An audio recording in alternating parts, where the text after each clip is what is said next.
esatu but nafuna mwawe mapega shock nti mukwano gwange Eyandeeta yafa bambi embeera sigimanyidde sibyembaddemu kati nekimpaamu obuzibu embeera bwe yatuuka apparently ntinze omukisa gwankwata weewaawo mukunkwata ate gwalimu ebizibu nagira ku visa ya mwezi gumu.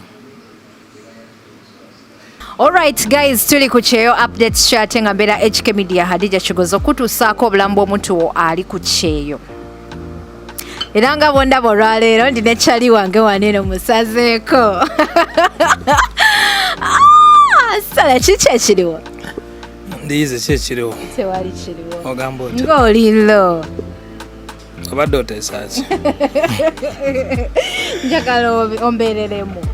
Ndi. Mwoli. Nnyo. Anange. Guys, tuli Kukyeeyo update chat nga ndi HK Media Hadija Kigozo nga bulijjo kutusaako obulamu bw'omuntu wali Kukyeeyo n'abaana bonna bantu bo ate nga bali waneno tuli Dubai essaawa eno wensinzira okuweereza. So gwe wenna ompya ku channel eno beera ng'onyigira akagambo ako ka subscribe okubeera ng'ojoininga show ate bw'oba oli ku Facebook oba ku Instagram. Wansaawo. Anyigeko wasaawo abeere nga joiningirawo show. Yeah.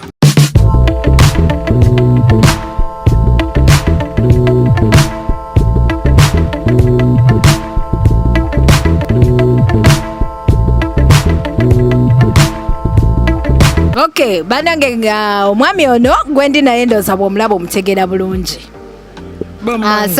Sagala mukwanjulira njagala omujjukire wali eri wonna. Okay, kati ki ekiriwo Kim? Kim talina tabbo ali okay. Mpozi gwe. Jendi Dubai egamba ki?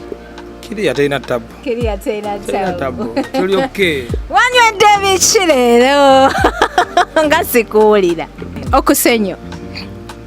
Nzikuse naye era sebo tekiŋŋaana kwogera lwakuba nti mwana. Otulo tukuluma. Situlo. Abeeramu mwana sikufiringa. Gwentudde naye. Abinkumi. Anti. Anyway. Wanange Kukyeeyo update chat nga yenze HK Media kutusaako ebyo beeyagala olaba tulina Kim olunaku olwaleero abadde events manager, events promoter, bweyamala n'abaati. abadde Bweyamala n'abaati. banange leka nyongereyo emboozi tosala kirimi omuganda agamba okusala kirimi. Ogenze n'ogamba abadde. Okay. Kati bweyamala n'abaati. Akyali bannange akyali ate tuli Dubai. So kati Dubai bagesiteeka bivvu. okitegeera kugamba ni mukuwaba sabula. Okay, omwami ono events manager, promoter, abaddeko DJ, okyali DJ, noba DJ okyabukola. That is my profession. Wow. DJ, I've been DJ since for Sabula the couple of last 10 years. 10 years. Beyanjirire Kim, ndabika ndi mu bisobya. Amanya agange. Agaddala agakola ssente. Gonna gatuwe. Goyagala galiwa. Njagala abalabi. Mwedira omuziro gwe gumu. Ate mu nkiiko z'ekikaabaayo. Okay, tutale mukawa. Amanya agange bampita Byekwaso Hakim. Original names. Byekwaso Hakim. Yes. Oli musajja musiraamu. Of course ndi musajja musiraamu. Naye akitendagira bana. Ndagira omu. Okay. Nze ku side yange. Ndi muna Uganda. Okay. Ndi Dubai. Okay. Olina kyombuza ekirala?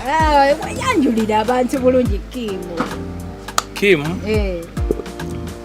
Ndi DJ. I'm events organizer.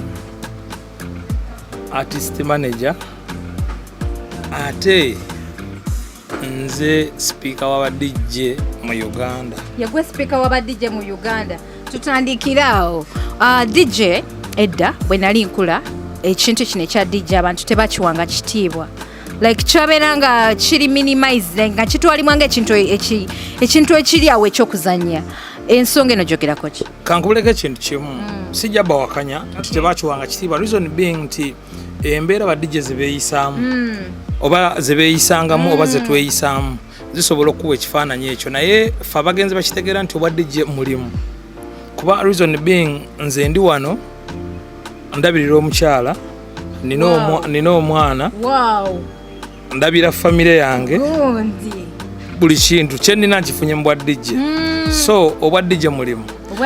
Bwe nkwata ssente zange zenkoze nenkuwa n'otwala ewaka ne balya sente mbanzi gye mbwadde gye mu ndongo. So kino ekyogamba nti dijja asiba enviiri dijje baba n'abakazi bangi ekyo bakyogeza fiya golwokuba kimanyi lwaki mu bantu bonna era badijje. reason being ebbala zetukola muzijjudde bakazi beere kati ate abo abakazi bemulaba yes fine sijja kugaana kirowoozo ky'abantu mulimu ababeeyambisa nga babeetaaga badijje nga babeetaaga kuba mulimu abamu nga oba mulimu guno kaŋŋamba abagusookamu baagwonoona sijjaga nti bagusookamu baagwonoona kubanga abagusookamu singa baagwonoona tetwali gukoze oba tetwali gusanzeewo sobolaga nti abagusooka be baagwonoona. Okay, that is very nice. Banaye nkujukiza nti tukyali ku Kukyeeyo updates show ate ng'olwaleero nkyaliddeko kyali wange wano Kimu. Kimu musajja munene nnyo, musajja w'amaanyi. He's a promoter, he's events manager, managing aba artists si baneeno, he's a DJ. Gwe. Nkusobola nze. Nga lwaki onsobola ate kiriko tekiina buzibu jase ekintu kiba kyakwebereramu tufata bbala nange nja kwepikira. Okay, kati tugeza ku kino ekintu kya events management. Ensonga eno gikwasaganya otya? Tuli wano Dubai, tubadde mu corona, ekiseera kibadde very sad. It has been a very sad moment for everybody. Okubeera nti no tuli under lockdown, abayimbi tebakyajja, so ensonga eno ekwaffectinze etera gwogisomota. Okutegeka ebivulu is not matter of kuleeta bayimbi because bwe mba sirimbye nze sinaleetako muyimbi n'omu Dubai guno omwaka. Yes. Okay. Just ndeeta mikwano gyange bakyali bange ne bajja ne tukiringa mwebali. Okay. Sagala biisaamu abamu bajja nga bazze kwekweka ate kati ate bayiseemu nga balimbye ensonga ndala kale tosobola muyisaamu naye nga tekigaana bantu nti tulinamu abantu baffe tumanya abataagala kwebowa nnyo tugezaako okuorganizinga parties ezimu. You understand? Parties zitya birthday parties. No. Kim tali level ya birthday party. Zitya. Of course kati tuyina pool party gye twategese soon updates zijja kujja. Emabega awo tuwadde osimbe wakati awo pool parties zino zibeera zitya yana bana gye bajjamu engoye sagala kwogera byama abantu bajja kuba idea emabega awo nayina boat cruise eno nakwatagana ne baganda bange munsonyiwe kuba kuliko bannabyabufuzi siri wa politics and then natuukirwa baganda bange aba people power netukola boat cruise yasooka season 1. I was the head, I was the organizer. Najiwulireyo boat cruise yakwata kati ne wangubadde yakuba footage wali yakuba abantu ne tubagoba. Nali ne Madam Patricia gwe twakwatagana naye omukulu Hassan ne tiimu yonna UA chapter yonna bwe twali nabo bachairman beere bangi bonna nga bwe twali nabo. That was my breakthrough event gye natandikirako. Then from there nina ebimu bye nze nkola lwakuba nti tebibeera public.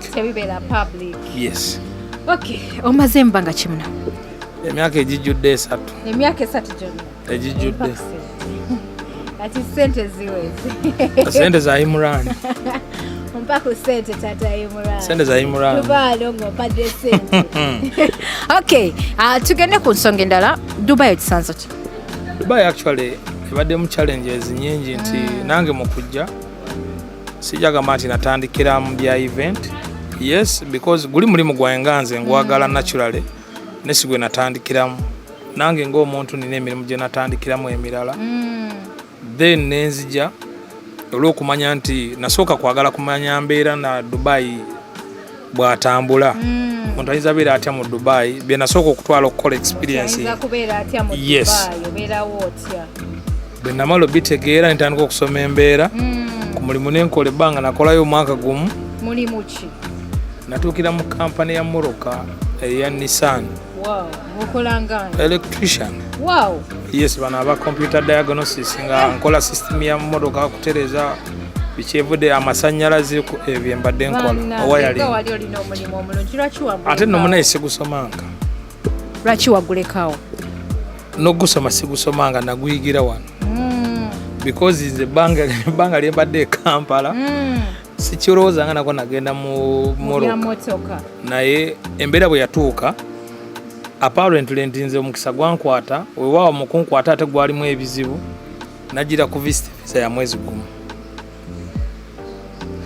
natuukanga leero enkeera mukwano gwange naŋŋamba mugana yange tewazze kwebaka situka tunoonye emirimu ne twatambula ebifo bibiri ekyokusatu nemufuna omulimu netusanga omusajja najja nabyo omusajja naŋŋamba kino kimanyi ne mugaa yes nkimanyi naye nga sibimanyi naye because nti njagala mulimu zaali saawa nga 5 naŋŋamba mugende enkya mukomewo saawa 2 katuba tufuluma bwe tugenda natugaa no come back come today 4 o'clock neŋŋamba okay 4 o'clock kati nenzira ewaka bwe nadda mu bed space nenzira ku YouTube neŋŋenda ku tutorials netandika okulaba akola atya biki nenfunako kasaamu idea ate lwakuba nti naye kompyuta ngimanyi ng'omuntu neŋŋamba nja biyigira eyo kati bwe nagenda ku mulimu ekyanyamba ndowooza emmotoka ali ekyankalanya emubyayo bitonotono omugagga bwe yaŋŋamba tandikira awo okukola alowooza nanyiga bimeka ng'emmotoka ng'eyaka kati okuva mu kwaka awo ate saavuka kabejja kati ate oli gwe nasangawo waliwo omupakisitaani gwe nasangawo tebamugoba kati ate ye yalowooza nti ate nze mmanyi nnyo kati kumbe nze ku idea ze kwendiira kati agala okulowooza nti akola nange ayigireko nze ate nga nze njigira kuyirako mwana bannayuganda tuli bagezi okitegeera sobo jeno obeera olina okubeera ng'oli mu kujjukujju obeera olina okwebereramu omulimu naye oba togumanyi mpozi nga tosaawa gwa manager kuba bajja kugamba ogenda oyogera omulimu nti zeyaba manager wa woteeri ogende Hasani akuwa omulimu oliisa abantu ebintu ebitategeereka bakugoba so naye ngaebintu byonna byakwebereramu bweberezi just nti singa nange saakozesa bukujjukujju na luyaaye salisobodde kubeerawo jjukira nali ku visa ya mwezi gumu okitegeera empapula kati bwe yakuwa omulimu guno eno like watandikirawo okola nakolerawo visa definitely kati nasooka nenkola olunaku olusooka ebituufu giri tinakoowa nnyo natuukira mu sizoni ya musana embeera sigimanyidde sibyembaddemu kati nekimpaamu obuzibu kati mikwano gye nali nsula nabo oba ono mukwano gwange Eyandeeta wali omuto wange Eyandeeta ne mukwano gwaffe omulala nga baŋŋamba omusajja muweeki empapula zo bw'aba akukolera visa abamungu kati n'omwaŋŋamba ate ojja bimuwa akukozesa ate amala okukozesa atajja kukolera visa kati nga ndyawe ate bw'oba waakajja emboozi zibeera nnyingi abayaaye babeera bakuliramu awo bakutiisa bakukanga okitegeera era muganda wange omuntu yenna kyenyinza omugamba bw'oba ozze Dubai ffe tuziyita mboozi za butanda ezo zeenenye kati ennaku zaali 3 passport enjiina mu nsawo ne visa nkola nayo uniform yampadde kati sometimes emirimu gya diagnosis wegizaabangawo nga nzira mu paint okitegeera kufuuwa emmotoka langi nga nzira eri kati kwolwo yajja kumakya saawa zaalinganya tumaze onywa caayi nenjijjayo nemulumba nemutwala nemugaa Lubabu nemuwa kati olwamuwa bwe nti passport n'agibikkula n'asoma n'atandika why 1 month this one kati ngazo juke nali sibitegeera nemugaa Lubabu money problem neyekyanga n'abizinga n'abiteeka mu nsawo wategerera nti no visa wagira ku ya mwezi kati nendowooza oba agenze bitereka oba ki kati bwe nadda ewaka ku lunch time neŋŋaba bakyali bane mbagaa mwana omusajja muwadde ebintu neyeekyangamu awo abamu ne baŋŋa kati awagenda kukolera visa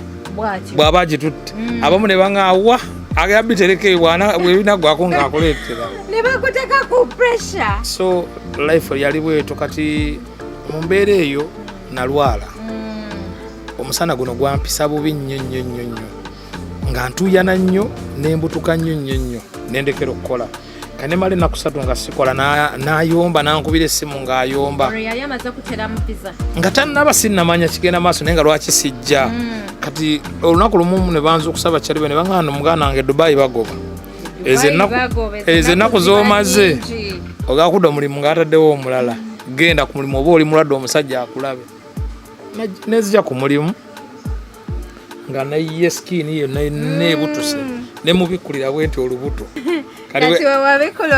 nabikkula essala omugaga nalaba nakwata ddira mu bibiri nazimpa n'agamba genda mu ddwaliro bwe bigaana komawo ombuulire kati awo bwe namanya nti bwe yaŋŋamba nti gamba mu ddwaliro bigaana nkomewo ombuulire ne mmanya mu mutima nti osanga afunye interest muki munze kati neŋŋenda kukyala nafuna eddagala embeera nekyuka nensulawo olunaku lumu enkeera nenzirayo ku mulimu enaddayo ku mulimu nentandika okukola kati simanyi kyamu bagulu baali abedde biki yadde ayomba ng'atanyombesa omusajja n'ayomba ngenda olaba mpa olupapula ngenda okukebera bwe nti nga mpadde visa kano ka evisa keyasooka okumpa nenzira ewaka ngenda okudda mu katanda muganda wange nga njula bakuba nembaga omusajja amukole nti olimba ebyo byakiyayi nga bwomanya emboozi zakatanda nebagaa nti ebyakiyayi nembaga wa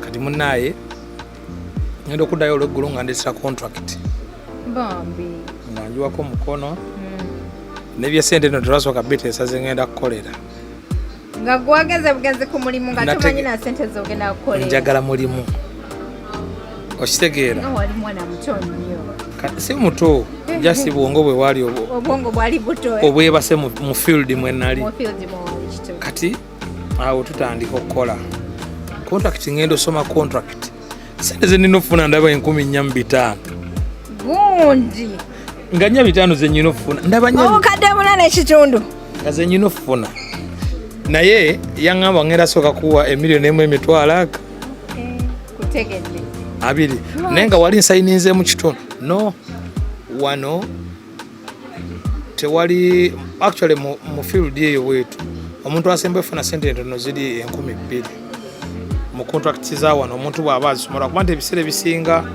contract etuziwa budde zisoma tusayininga busayininzi naye bwe nasoma bwenti nga bwe nazisoma nga nsayininga bwe nakirabira kati bwe nagezaako kimubuuza yaŋŋamba okola oba toyagala bireke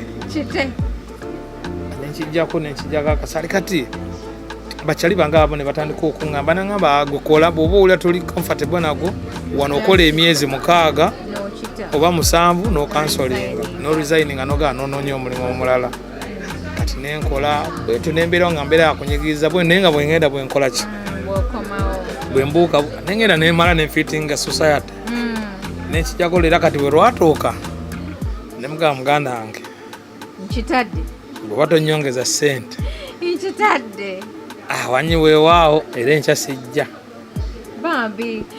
bannange gwe naturengera tuli ku HK Media ate nga mbeera Hadija Kigozi nzezeko kutusaako obulamu bw'omuntu waali ku Kukyeeyo tulina Kim ate nga Kim ono muntu wamaanyi nnyo wano naye Uganda eyo abadde muntu wamaanyi nnyo so mwenna abalaba show yange beera nga osubscribingawo ku YouTube waliwo akagambo mu red kanyigeeko beere nga ojoiningirawo show n'akadde tebakeerabira akadde ka notification nako kanyiga yes wano wansi ku YouTube wano wansi wolaba ano waliwo akagambo subscribinga onyige n'akadaka akabeerawo aka notification nti buli Hadija ka post kateekayo gwosooka ofuna message so ka notification ako nako akadde tokeerabira sharinga likinga commentinga Thank you so much. So kati njagala okubuuza kiki ekyakujja Uganda n'ogamba nti ate kojje Kudungu? Omanyi simanyi oba oli Muganda naye nina olugero Muganda. Bagamba ekiswabe kikyusa envubo. Nga naawe okyusa amaaso. Ekiswabe kikyusa amaaso nga naawe okyusa envubo nkusiize. Ansi okyajagala. Okay. Kitegedde embeera n'ekyuka mukono gamba kojja wano eno. Okay, kati Eddungu olisanze otya? Eddungu actually sijja gamba nti ndisanze bubi. Just njigiddemu bingi. Oyigiddemu bingi. Nti challenges nyingi. Naye nga experience enjizeewo bingi byenjigiddewo na bingi byendabiddewo ne byenfuniddewo azi ng'omuntu. Okay, kati omanagizeko ku bayimbi ensonga eno gikwasaganyiza otya? Of course nti abayimbi sijja nagamba nti kumanaginga abayimbi but naturally nga nze omuntu njagala nnyo music. Oyagala nnyo music, entertainment.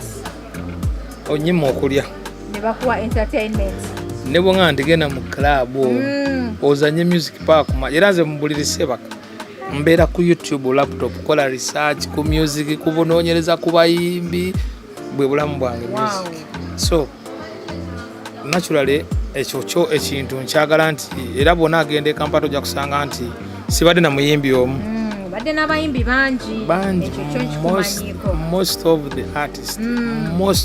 artists kuba nzijukira twatandika kuzinira mu Amalula family. Kuzina mu Amalula family olina emyaka emeka? Musajja mukulu. Gavumenti bwe nakyukanga nange nkyuka naye ndi musajja mukulu. Ngolonga muzinanga baani? Twali ba dancer. As in dancing for which musician in Amalula? Twali tuzina no katwali ba dancer ba Amalula family.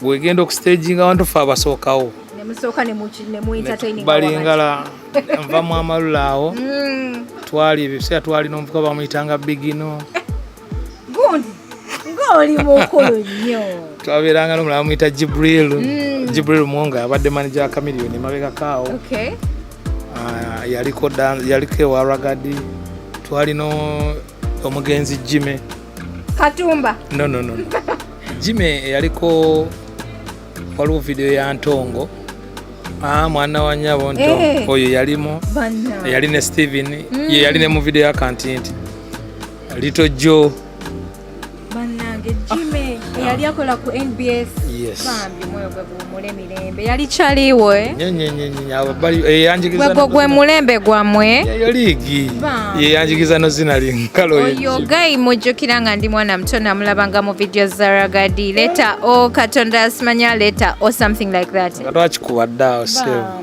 fetu tuli ba star boni nga toli wa leero naleera sebo ndi wa leero ati awo we navaawo ne tujoininga ne tugenda mu MTN nga tuzina promotions bino ku bimotoka ebi bino kokola ng'oli mwana muto ate era okyakola pakisani nani yakutuma sente? Teri yantuma sente but ebintu ebyo bisinga nti olusi yabanga mbeera nti yetuletera okukola ebyo sijaga nti yali group influence mwasasulwanga mutya? Sente zaaliwo enyingi kubanga mu Amalula azijukira ebyo ebiseera nga ne pade tannafa n'abo ba Kadoma nga dansa batusasulanga emitwalo ebiri kitundu olonga buli lunaku oba buli lwe muzinye? Buli kyo gye tugenza okukola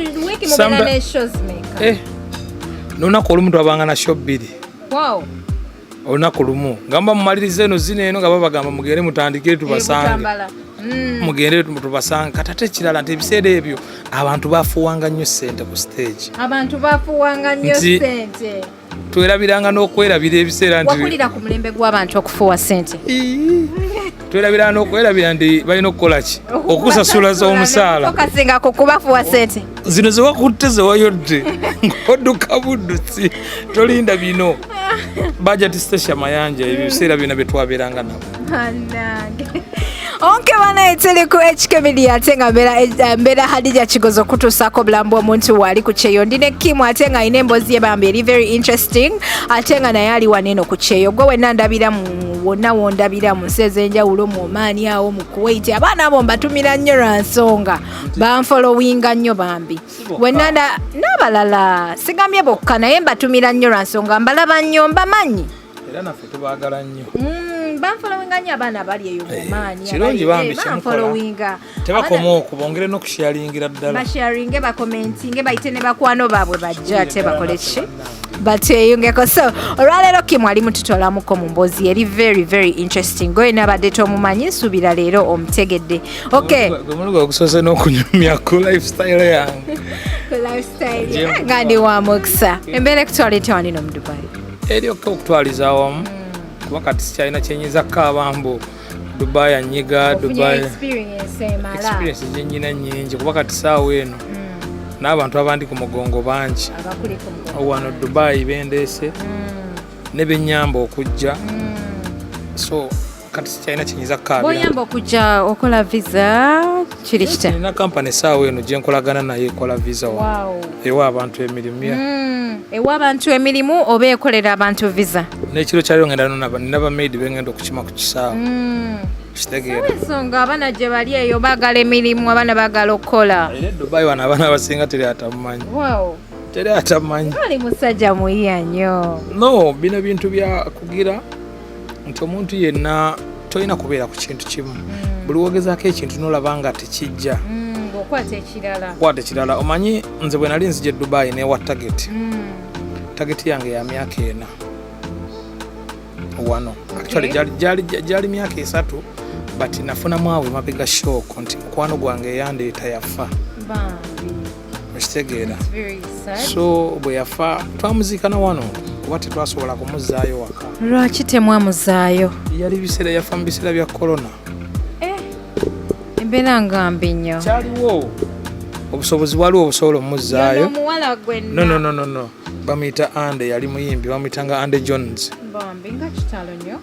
Kati obusobozi bwaliwo kuba yali amaze okusiramuka nga ku muzikiti gye tusaalira baali bakkiriza okukola buli kintu kyonna. Naye by the time nti ewaka ekisaawe kyali kiggale. Nga tebasobola ennyonyi terina weenaagwa. So there is no any other opportunity.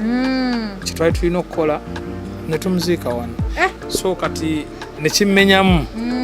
Kati mukumenyamu muli eri nti yali kyali wange yambeerawo kuba Eyandeeta era ne bamaidi abasinga abo abaana abo lwakuba nze saagala kukozesa kigambo kya kadaama bamumanya abamu be yali kuba era naye gwe mulimu gwe yali akola ng'abaleeta. Era abaana bangi nnyo. So netumuziika wano kati nga nze ku mutima gwange neneewe ebbanja nti at least since kyeyankolera nti yampe okubona nga Hakim tugendeko e Dubai tugezeeko. Nange njagala mbeeko ekintu kyenkolera either ku famire ye oba ku baana be. Still ndi ne mukyala we tukyayogera era tuli naye wano Dubai. At least nange ne bwe ndiba ngamba nti ne bwe mba nkutte obukadde 5 oba 2 ne ng'akambuwa abaana ba Ande.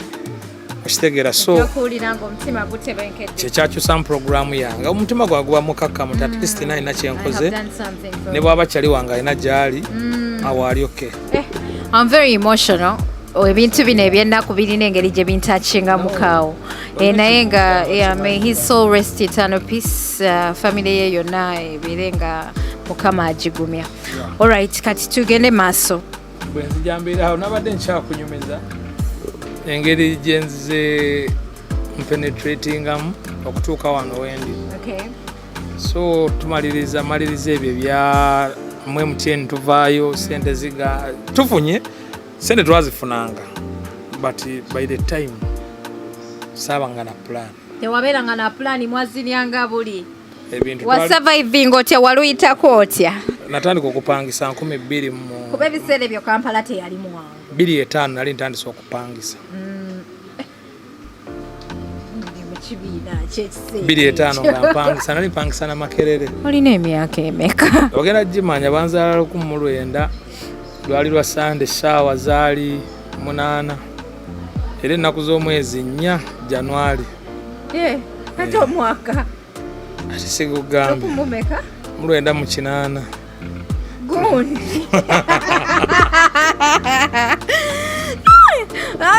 Ng'oli ku Kukyeeyo update show bino byonna obisanga Dubai wano. Naye sitakwogera myaka gyange. Ekituufu kiri nti banzaala Januari nga 4 olunaku lwali lwa Sande saawa zaali. Wuliriza banzaala lwa Sande ennaku z'omwezi zaali nga 4 essaawa 8 omwaka gwali 1987 nga gavumenti efuga saawa eno yakajja mu buyinza nga tebannalayira nakulayira. Atali mukulu nnyo kyali mwana muto lwakuba nti n'abaana bedda mwayonoonekanga mangu. Okwo tekwali kwonooneka. Mwetabanga mangu mu bintu bineno wasoma n'okoma kyenkana. Senior 4. Okay. Bazadde bo gye bali? Gye bali sijaga nti tebaliiyo. Yes fine. Ngotaddeko kaha. Anti maama yafa. Naye emboozi eyo nenkwasa ennaku. Tokaaba. Saagala kukaaba nze nyiniyo nze naalikaabye. Maama yafa 1993. Naye bwe yafa tulina maama affe yatukuza. ate ye muto yasembayo omuggalanda naye what I remember nti mama bwe yali afa yamugamba nti nkulekedde abaana bange abo so love gye naalibadde nfuna eri maama yagimpa bamuyita Mansole era mami mwagala nnyo kyena sijula nti n'olwaleero luno it is Mother's Day naye wamaze dde okumusotinga essimu yagikubye nakumakya naŋŋamba otyo gwe mulenzi omukulu ogamba oti ali nno omusayiziyo ate atya ye muggalanda ewaka asembayo mami waffe omuto asembayo abeera atya mu sayizi yange gundi nedde ekyokuba nti mami waffe omuto tekitegeeza nti balina kuba bakadde bali bamaama be bali abakulu nze nga nkyali kito nnyo sijabuuza myaka naye nze agimanyi bali abali eri leka babeere okay banaye ziri ku Kukyeeyo update show ate nga mbeera Adija Kigozi nambeemu okutuusako obulamu bw'omuntu wali ku Kukyeeyo Kim. He's so interesting, he's such an amazing guy lwakuba unfortunately si Haji tagattako naye singa abadde agattako Kim ono abakyala gye muli eyo manyi nti mulaba ate program yange mwenjoyinga nnyo okay tugende ku nga tunatera okufundikira njagala nkubuuzeeyoko ensonga eno ey'abavubuka okubeera nti nno abavubuka tebakyayagala kukola nojja nofuna nkulabye ng'okuva mu buto obwo olabika obadde musajja mukozi lwakuba obadde weetooloolera ku entertainment eno obaddeko dansa obaddeko comedian okitegeera Adija so abavubuka bano kansoke maleyo abavubuka bano eno oyinza bakubiriza otya okubeera nti no basitandinga mu ngatto zo ebintu nalebagambye ensonga ziringa nnyo battaano ensonga zino sigenda kwawula muwala oba mulenzi sijja kwawula musajja oba mukazi whatever each age is so long as osobola ofunamu ekikuyamba ekisooka olina kuba wa mazima ekintu ekyokubiri olina kuba mukkakkamu na mugumiikiriza ekintu ekyokusatu oweesige Katonda ekintu ekyokuna tokola kimu kyakola kola gwe nze bwondabanga sayino nywa juice ono getofiitinga mu society mbunayika omunywe olwokuba olabye kimu munywe tutudde mu society yemu nayika otumye nze tomanyi sente gye nazijje eziguze juice naye gwogenda munywa osigala ate ng'oli mu nnaku olusinga sereza transport ozinywedde ng'ogatambuza ebigere naye gweoyagadde ebyo so nze kimu sijalaba nti ndabye engatta ennungi ngyegombe nga sirina sente zaayo no nkola ekinjaamu wenkoma wenkwata okitegeera so ekintu ekyokubiri kyenyinza obbagamba nti tebaboola mulimu kitegeera teri mulimu mubi kuba ogwo gwolaba nti mubi ate waliwo agukolamu Adija nze nga natudde okunyumiza step by step mu bulamu bwange paka mugina emyaka 35 gye ŋŋendamu programu eyinza obutaggwa wabula teyinza okuleka nga buli muntu awunze reason being emirimu nkoze mingi nze naliko manager wa hotel ziri bbiri embagiyita Mari Hotel erizana otukeza ku roundabout bwota waliwo emmotoka by'omusenyu eyo kalina eri awo ye hotel gye nasooka okubeerako manager waayo naliko wa hotel wa Jeju Motel e Nansana eyina ebifo bibiri eyina ebbaala ziri bbiri nze nali manager the same time ndi DJ ate nze manager w'ebbaala nenvaako awo nenzija nembeera assistant manager wa gundi club emeri Ntinda bagiyita Top Notch band launch eri ku Kisaasi Road ekitegeera so kati bwe mba nkolagaze nti nze mbeera mu bintu weebitu naliko manager wa event emu bagiyita Vision Events baddeko event organizer. I was the first person gwe nali ne manager Roger nga ziza Bafana staging a concert y'esooka. I was the person. Ekintu nga kikwatidde waggulu flaga ng'ogiwanise nnyo. I was the person eyatuula ne Emma Carlos Mulondo nga Kalifa akola concert ye yasooka. Ndabirawa ye mama kasuze katya nkwatewa. I was the first person.